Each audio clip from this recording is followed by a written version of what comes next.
لیکن جو بھی اللہ ہمیں توفیق عطا کر دے ہم اس کو سن کر اتنی ہی بات پر بھی عمل کر لیں تو اللہ ہم سے راضی ہو جائیں گے انشاءاللہ۔ غیبت کے بارے میں آج ہم نے بات کرنی ہے، اور آپ جانتے ہیں کہ اس کا مسئلہ بہت زیادہ پھیلتا چلا جا رہا ہے۔ ہمارے اعمال، ہمارے افعال، ہماری روح، ہمارے معاملات کو بھی یہ سب چیزیں ڈسٹرب کر جاتی ہیں۔ تو سب سے پہلے تو آپ سب یہ جانتے ہی ہوں گے غیبت دراصل ہم کہتے کس کو ہیں۔ سورۃ حجرات کے اندر بھی اس کے بارے میں اللہ سبحانہ تعالیٰ نے ارشاد فرمایا وَلَا يَغْتَبْ بَعْضُكُمْ بَعْضًا، کہ تم میں سے کوئی کسی کی غیبت نہ کرے۔ کیا تمہارے اندر کوئی ایسا ہے جو اپنے مرے ہوئے بھائی کا گوشت کھانا پسند کرے؟ دیکھو تم خود یہ ناپسند کرو گے، بس اللہ سے ڈرو، اللہ بڑا توبہ قبول کرنے والا مہربان ہے۔ تو سب سے پہلی چیز ہمیں جس کا خیال رکھنا ہے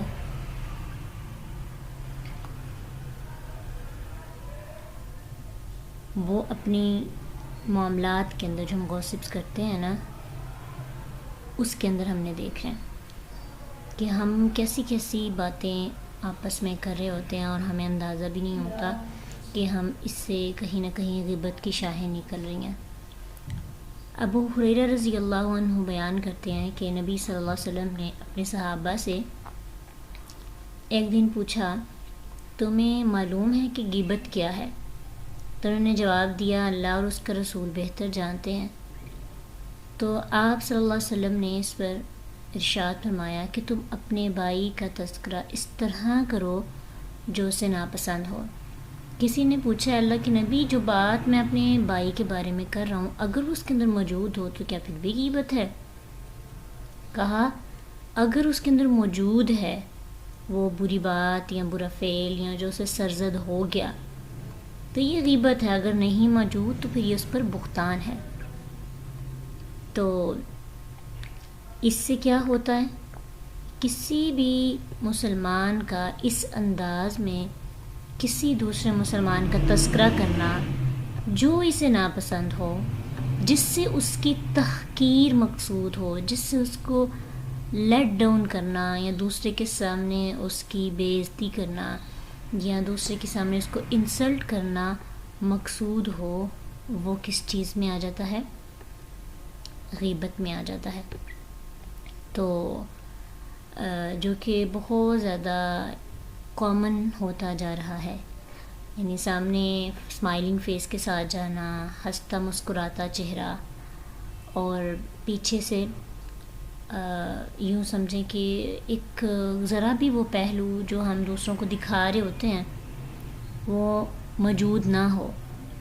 ایک تو اس میں منافقت بھی آ جاتی ہے، دوسرا جیسے ہی ہم اس انسان سے تھوڑا دور ہوتے ہیں اس کی کمیاں، اس کی باتیں دوسروں کے ساتھ کرتے ہیں، اس سے کیا ہوتا ہے کہ اس انسان کی نیکیوں میں اضافہ ہوتا ہے اور ہماری برائیوں میں اضافہ ہوتا ہے۔ یہ ہمیں قیامت کے دن جا کے پتہ چلے گا۔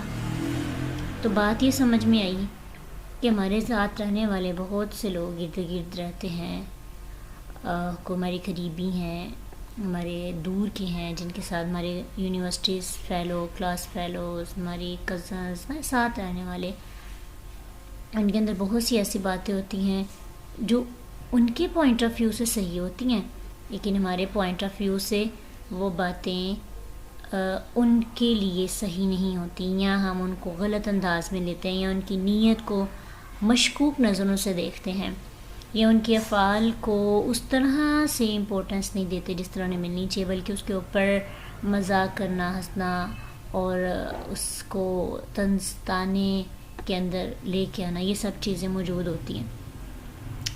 اب یہ ہے کہ اگر یہی کام ہم اس بندے کے سامنے کرتے ہیں تو اس کو ظاہری بات ہے کہ اپنی ایک انسلٹ سی فیل ہو جاتی ہے، لیکن اگر ہم اسے پیچھے کرتے ہیں تاکہ اس کو پتہ نہ چلے تو اس کو پوری زندگی بھی پتہ نہ چلے نا، اس کو پوری زندگی پتہ نہ بھی چلے، پھر بھی اس کا انجام یہی ہے کہ قیامت کے دن ایسے بندے کو مرے ہوئے بھائی کا گوشت کھانا پڑے گا۔ اور یہ اس کے ساتھ تشبیہ اس لیے دی گئی ہے کہ بہت گھناؤنا فعل ہے کہ انسان پہلے کسی انسان کو مارے پھر اس کا گوشت کھائے، مطلب مردہ جانور کا گوشت تو دور کی بات کہ مردہ جانور کا گوشت بھی نہیں کھا سکتے سوائے مچھلی کے، اور انسان کا تو پہلے ہی گوشت کھانے سے منع کیا گیا، دوسرا وہ مردہ ہو۔ تو اس سے یہ پتہ چلتا ہے کہ جس طرح یہ ایک بہت برا فعل ہے، اسی طرح یہ جو ہم پیچھے سے ایک دوسرے کے اگینسٹ ہو جاتے ہیں اور بات کرتے ہوئے ہمیں احساس تک بھی نہیں ہوتا، اس سے بہت سختی سے منع کیا گیا ہے، یعنی عام بات نہیں کہی گئی، بہت سختی والے الفاظ اس کے لیے استعمال کیے گئے ہیں۔ اس کے علاوہ ایک اور جگہ رسول اللہ صلی اللہ علیہ وسلم نے فرمایا کہ اگر کوئی شخص کسی مسلمان کی حمایت ایسے موقع پر نہیں کرتا جہاں اس کی تذلیل کی جا رہی ہو، اس کی عزت پر حملہ کیا جا رہا ہو، تو اللہ تعالیٰ بھی اس کی حمایت ایسے موقع پر نہیں کرتا جہاں وہ اللہ کی مدد کا خواہ ہوتا ہے، جہاں اسے اللہ کی مدد کی ضرورت ہوتی ہے۔ مثلا دو لوگ آپس میں کسی کے خلاف بات کر رہے ہیں، اگر کوئی ایک سننے والا اس کا دفاع کرے، چلیں اس کے اندر یہ بات ہے بھی تو آپ چھوڑیں گے، اس کی کوئی نہ کوئی خوبی سامنے واضح کر دیں، تو ایسے بندے کا دفاع اللہ بھی کرے گا جب اس کو ضرورت ہوگی۔ اور ہمیں سب سے زیادہ ضرورت کس موقع پہ ہے؟ قیامت کے دن، کہ جب ہمارے نامہ اعمال کھل کے ہمارے سامنے آ جائیں گے اور ہمارے اصل چہرے ہمارے پاس ہوں گے، اس وقت ہمیں ضرورت ہوگی کہ اللہ ہماری سب چیزوں کو راز میں رکھے۔ لیکن اس دن جو ہے کسی کا راز اللہ وہی انسان، اس انسان کا راز رکھا جائے گا جس نے کسی کا رکھا ہو۔ تو حدیث میں اگر کوئی شخص کسی مسلمان کی حمایت ایسے موقع پر کرتا ہے جہاں اس کی عزت پر حملہ کیا جا رہا ہو، اس کی تذلیل اور توہین کی جا رہی ہو، اللہ بھی اس کی مدد ایسے موقع پر کرتا ہے جہاں وہ چاہتا ہے کہ اللہ اس کی مدد کرے۔ اللہ کی مدد کی ضرورت ہے نا ہم سب کو، کس کس کو ہے؟ اللہ کی مدد کی ضرورت ہے، لیکن ہم لوگ میں چسکے لیتے ہیں، ٹیسٹ لیتے ہیں، کہیں بات کی جائے نا، جا کے کسی 2-3 لڑکیاں مل کے بات کر رہی ہوں، جا کے ذرا مجھے بھی بتا نا کیا باتیں کر رہے تھے، اور اس کو ہم جو ہے نا چسکے لیتے ہیں، ٹیسٹ لیتے ہیں، اور باتوں کو لمبا چوڑا چڑھا کر اپنے نام اعمال میں اضافہ کرتے چلے جاتے ہیں۔ اس سے کس کا نقصان ہوتا ہے؟ سامنے والے کی تو عزت خراب ہوئی، ہو سکتا ہے کہ قیامت کے دن، آپ کو پتہ ہے نبی صلی اللہ علیہ وسلم نے فرمایا کہ میری امت کا سب سے مفلس شخص کون ہے؟ صحابہ نے کہا کون ہو سکتا ہے شخص جو سب سے مفلس ہے؟ آپ کو پتہ ہے مفلس کون ہے؟ ہم لوگ تو یہی کہیں گے نا جس کے پاس پیسہ نہ ہو وہ مفلس ہے۔ نبی صلی اللہ علیہ وسلم نے فرمایا میری امت میں مفلس بندہ وہ ہے جو نماز روزے کی ادائیگی کے ساتھ، تہجد کے ساتھ، نوافل کے ساتھ، قرآن کی تلاوت کے ساتھ، صدقہ و خیرات کے ساتھ، یعنی اس کی بڑی نیکیاں ہوں گی، قیامت کے دن ساری نیکیاں اکٹھی کر کے لے کے آئے گا، اللہ کے سامنے حاضر ہو جائے گا، پھر ان نیکیوں کے ساتھ ساتھ کسی کو گالی دی، کسی پہ بہتان لگایا، کسی کا مال کھایا، کسی کا خون بہایا، کسی کو مارا، میری زبان سے کسی کو تکلیف دی، اب کیا ہوگا؟ ہر بندہ آئے گا، اس کی نیکیاں اس کے حق کے مطابق ان بندوں میں بانٹ دی جائیں گی۔ اگر حقوق ختم ہونے سے پہلے اس کی نیکیاں ختم ہو جائیں گی، ان کی برائیوں کو لایا جائے گا اور لوگوں کی برائیاں اس کے ذمہ میں ڈال دی جائیں گی، اور پھر وہ بندہ آگ کے حوالے کر دیا جائے گا۔ یہ وہ بندہ ہے جو عبادت گزار ہے، جس کے پاس نیکیوں کا ڈھیر ہوگا، بہت پہاڑ جتنی نیکیاں ہوں گی، ان نیکیوں کی جگہ اتنا ہی پہاڑ برائیوں کا لگ جائے گا۔ اس لیے ہم سب کو کوشش کرنی چاہیے کہ کسی نہ کسی طریقے ہم اپنی اصلاح ہر وقت کریں، کہیں میری زبان سے کسی کے لیے کوئی ایسا لفظ نہ نکل جائے کہ جس سے وہ قیامت کے دن میری نیکیاں نہ لے جائے۔ لوگ 1000 تکلیفیں پہنچائیں آپ کو، لوگ 1000 آپ کے حق تلفی کریں، ہماری زبان سے کسی کے لیے کوئی ایسی بات جو اس کے سامنے کریں تو اس کو بری لگے گی، ہمیں اس سے پرہیز کرنا چاہیے، کیونکہ اس دن ہمیں ایک نیکی کی ضرورت ہوگی، اور اس دن کوئی ہمارا ساتھ نہیں دے گا اور کوئی ہمارا دفاع نہیں کرے گا، کوئی ہماری حفاظت کے لیے سامنے نہیں آئے گا۔ تو آج ہم غور کریں تو ہماری مکمل گفتگو کا محور لوگوں کے مسائل، لوگوں کی باتیں ہوتی ہیں۔ جو غیبت سنتا ہے نا، اس کا بھی یہی جرم ہے۔ والذین هم عن اللغو معرضون، سورۃ المومنون آیت 3 میں اللہ سبحانہ تعالیٰ فرماتے ہیں کہ جہاں پہ قد افلح المؤمنون یعنی مومنوں کی کامیابی کا تذکرہ کیا، کہا یہ لوگ لغویات سے اعراض کرتے ہیں۔ لغو بات کیا ہوتی ہے؟ فضول گفتگو، اور غیبت بھی لغو باتوں میں سے ایک بات ہے۔ اس لیے ہمیں ایک دوسرے کی عزت کا خیال رکھنا چاہیے۔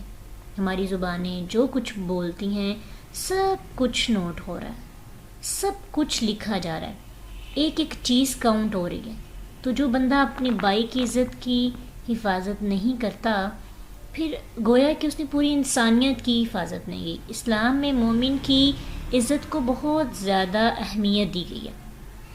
سورۃ اسراء کے اندر بنی اسرائیل میں اللہ سبحانہ تعالیٰ فرماتے ہیں 36 میں، کسی ایسی چیز کے پیچھے نہ لگو جس کا تمہیں علم نہ ہو، یقیناً کان، آنکھ اور دل سب کی باز پرس ہونے والی ہے۔ یعنی مراد کہ اگر کوئی ہمیں کسی کے بارے میں بتا رہا ہے، ہمیں پتہ ہے کہ وہ صحیح بتا رہے ہیں یا غلط بتا رہے ہیں، ہم آگے سے وہ بات کسی کو بتا دیں، وہ کسی کو بتا دے، ہم بھی انوالو ہوئے نا اس چیز کے اندر، ہمیں پتہ ہی نہیں ہے کہ وہ بات کس حد تک ٹھیک ہے، کس حد تک ٹھیک نہیں ہے۔ ایون کہ بعض اوقات ہم لوگوں کے دل اتنے کہ سخت اور ہارڈ ہو جاتے ہیں کہ اگر ہمیں کسی بات کا ایک دفعہ پتہ چل جائے، ہمارے دل میں پکی اتنی ہو جاتی ہے کہ لوگ یقین دلا دیں ہمیں کہ یہ کام ایسے نہیں ہے، یہ بات ایسے نہیں، ہم پھر بھی اس بات پر یقین نہیں کرتے۔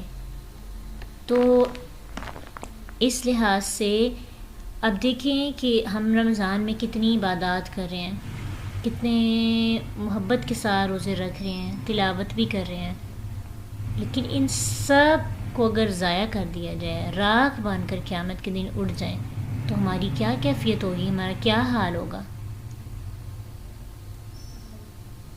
یہ ساری عبادات جو ہم راتوں کو جاگنا، تراویح پڑھنا، ذکر اذکار کرنا، تسبیحات کرنا، اور اگر کسی کو ساتھ تکلیف بھی دے رہے ہیں، ایسی تکلیف اس کے پیچھے سے اس کے بارے میں کسی دوسرے کے ساتھ بات کر رہے ہیں، اس کی خامیوں کو ٹٹول رہے ہیں، اس کے اندر یا اس سے ماضی میں کوئی غلطی ہو گئی اس کے بارے میں بات کر رہے ہیں، تو بات کر کے ہم اپنی پوری دن کی محنت کو ضائع کر سکتے ہیں۔ اس لیے ہم یہ اس لیے نہیں سن رہے کہ دوسرے کرتے ہیں غیبت ہمارے بارے میں، آج ہم نے انگلی اپنی طرف لے کے آنی ہے، ہم کرتے ہیں، وہ چاہتے نہ چاہتے ہو جاتی ہے۔ جتنا بھی بچنے کی کوشش کریں نا، تو پھر بھی ہم اس برائی کے اندر انوالو ہو ہی جاتے ہیں۔ تو بات ہم کر رہے تھے اپنی اصلاح کی، تو کریں گے نا، کوشش کریں گے۔ ہاں، غیبت کا کفارہ، اگر ماضی میں کسی کے ساتھ یعنی کسی اپنے مسلمان بھائی کے خلاف غیبت کی، تو اس کا کیا کفارہ ہم ادا کر سکتے؟ اگر وہ بندہ جس کی غیبت کی ہے وہ دنیا سے چلا گیا تو اس کے حق میں استغفار کریں، اتنا استغفار کریں کہ انسان کا اپنا دل مطمئن ہو جائے کہ میں نے اپنے بھائی کی جو حق تلفی کی اس کا میں تھوڑا حق ادا کر دیا۔ اور علماء کہتے ہیں اگر وہ بندہ زندہ ہے اور یہ ممکن ہے کہ اس سے معذرت کر لی جائے، تو غیبت کرنے والا اس سے معذرت کرے، اس کی دلیل صحیح مسلم بخاری کے اندر ایک حدیث ہے، ابو ہریرہ رضی اللہ عنہ سے روایت کہ نبی صلی اللہ علیہ وسلم نے فرمایا، جس کسی کے ذمہ اس کے بھائی کا حق ہو وہ اسے اس دن سے پہلے معاف کروا لے جس دن نہ کوئی دینار ہوگا نہ درہم ہوگا، وہاں تو صرف اس کی نیکیاں لی جائیں گی، اللہ اکبر، اور اگر نیکیاں نہ ہوئیں تو کیا کیا جائے گا؟ برائیاں اس کے کھاتے میں ڈال دی جائیں گی، اسے سونپ دی جائیں گی۔ تو وہ دن بڑا سخت ہے، اللہ اکبر، اللہ ہم سب کو اس دن کی سختیوں سے بچائے، اللہ ہم سب کو اس دن کی مشکلات سے، مصیبتوں سے ہمیں محفوظ رکھے۔ آج سے ہماری شعوری طور پر یہ کوشش ہونی چاہیے کہ ہم نے اپنی بہن کے بارے میں، اپنے بھائی کے بارے میں، اپنی لاس کے بارے میں، یا کوئی بھی ہمارا رشتہ ہے اور وہ برا کرتا ہے ہمارے ساتھ، یا ماضی میں انہوں نے کیا یا نہیں کیا، ویسے ہی ان کے اندر کوئی کمی ہے، کوئی خامی ہے، ہم اس کا تذکرہ جگہ جگہ پر بیٹھ کر کرنے کی بجائے ہم کیا کریں؟ ان کو دل سے معاف کر دیں۔ دل سے معاف کرنا مشکل نہیں ہے، نیت بنائیں۔ معاف کرنے کا مطلب یہ ہے مٹی پا دو، یعنی سب کچھ ختم، یعنی ذہن میں بھی یہ چیز خیال نہ آئے۔ ایسا دل اللہ تعالیٰ میں عطا کرے۔ کچھ لوگوں کا دل ایسا ہوتا ہے، ہم ہی ان میں ہیں، ہم ہی لوگ ہیں نا، ہم لوگوں کا دل ایسا ہوتا ہے کبھی کبھار کہ ہم معاف کر دیتے ہیں مگر تذکرہ نہیں چھوڑتے۔ تو ایسی معافی نہیں ہے۔ معافی دراصل وہی ہے جو تذکرہ چھوڑنے پر مجبور کرے۔ ٹھیک ہے، ہم سے کوئی سوری کرتا ہے، کسی کا سوری کرنا کوئی آسان کام نہیں۔ ہمیں لگتا ہے کہ سوری اٹس نارمل، آج اتنی انا کامن ہو رہی ہے نا، سوری نارمل نہیں ہے۔ سوری جو بھی آپ سے عاجزی کے ساتھ کرتے ہیں، معافی مانگتے ہیں، وہ بہت بڑا دل کر کے آتا ہے، اپنی انا کو پاؤں تلے روند کے آتا ہے وہ بندہ۔ تو جو بندہ آتا ہے اس کو معاف کرنا ہے تو دل و جان سے کریں، یہ نہیں کہ اس کے سامنے اسمائلنگ فیس، ہنستے مسکراتے اور پیچھے سے اس کے خلاف لوگوں کے ساتھ باتیں کریں۔ آئے نا اپنی لوڈ کو آیا میرے پاس، اس طرح سے ہم باتیں کرتے ہیں۔ اب دیکھنا میں اس کو کیا سبق سکھاتی، اس طرح سے، یعنی اس کی اتنی تحقیر کرتے ہیں، اس کے سامنے پروٹوکول، واو آ جائیں، اس کے مطلب ہو یا نہ ہو، بڑا اس کو مکھن لگاتے ہیں، اور پیچھے سے تو یہ اخلاص نہیں ہے۔ اگر آپ معاف کرنا چاہتے ہیں تو دل سے کریں، کیونکہ اللہ تعالیٰ معاف کرنے والے کو پسند کرتے ہیں، اور مومن کی صفت بھی یہ والکاظمین الغیظ والعافین عن الناس واللہ یحب المحسنین، جو غصے کو پی جاتے ہیں، دوسروں کے قصور معاف کر دیتے ہیں، ایسے نیک لوگوں کو اللہ بہت پسند کرتا ہے۔ اس لیے اللہ سے توفیق مانگے، یا رب ایسا دل دے دے جو معاف کرے، تذکرہ بھی چھوڑ دے، پھر ہی غیبت چھوٹ سکتی ہے۔ ہماری غیبت کرنے کی ایک بہت بڑی وجہ یہی ہے کہ ہم اپنے آپ کو خدا سمجھ بیٹھے ہیں کہ میرے ساتھ اس نے زیادتی کی، میرے ساتھ زیادتی کی، زندگی بھر مجھے یاد رہے گا، مجھے یہ چیز نہیں بھول سکتی، کبھی نہیں بھول سکتی۔ ہم خود نہیں خود کو بلانے دیتے۔ اللہ کی شفقت، اللہ کی رحمت دیکھیں، رب العالمین ہے، ایک آنسو بہتا ہے اللہ سب کچھ ڈیلیٹ کر دیتا ہے۔ ہم نہیں کرتے ڈیلیٹ، ہم اس کو جب وہ معافی مانگتا ہے اس کے کھاتے میں اس کی معافی بھی لکھ دیتے ہیں کہ اب اس کی عاجزی ہے، اس کی عاجزی کا بھی ناجائز فائدہ اٹھانا ہے۔ ٹھیک ہے، تو صحیح مسلم کی ایک حدیث ہے کہ نبی صلی اللہ علیہ وسلم نے فرمایا کہ اللہ تعالیٰ نے مجھے حکم دیا کہ انکساری سے کام لو، عاجزی سے کام لو، تم میں سے کوئی کسی پہ زیادتی نہ کرے، نہ کوئی کسی پر فخر جتلائے۔ تو اس لیے اللہ نے اگر آپ کو اگلی بندے کو توفیق دے دی ہے کہ وہ آپ کے سامنے جھک رہا ہے، تو آپ اس کا غلط فائدہ نہیں اٹھائیں۔ اللہ ہم سب کو اپنی زبان سے دوسروں کو محفوظ رکھنے کی توفیق دے۔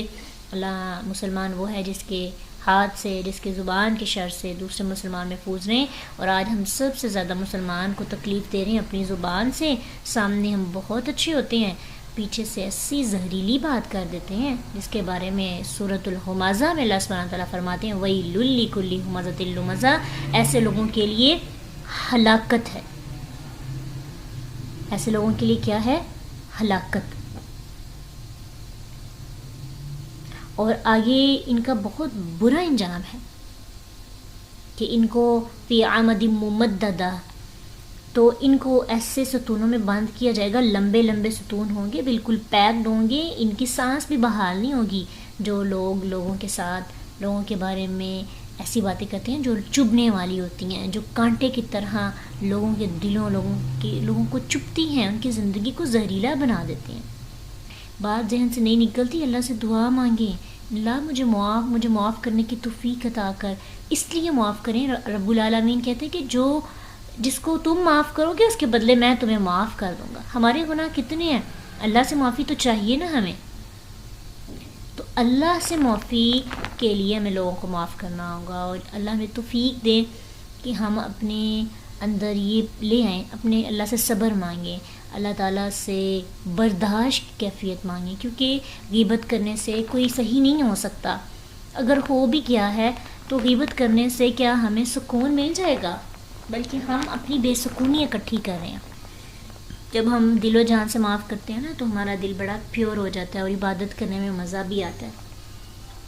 بس آئندہ کے بعد اللہ سے توفیق مانگنی ہے، یا اللہ ہمیں غیبت سے چھٹکارا عطا کر دے. اللہ ہم سب کو معاف کرے، ہماری زبانوں کو میٹھا بنا دے اور ہمیں دوسروں کے حق میں فائدہ مند بنا دے. وآخر دعوانا ان الحمد للہ رب العالمین. سبحانک اللہم و بحمدک، نشہد ان لا الہ الا انت، نستغفرک و نتوب الیک. السلام علیکم ورحمۃ اللہ وبرکاتہ. اگر مانگنے والے نے سچے دل سے معافی نہیں بھی مانگی تو کوئی بات نہیں، اس کا عمل اس کے ساتھ ہے. عام نہ آگے بڑھ جائے.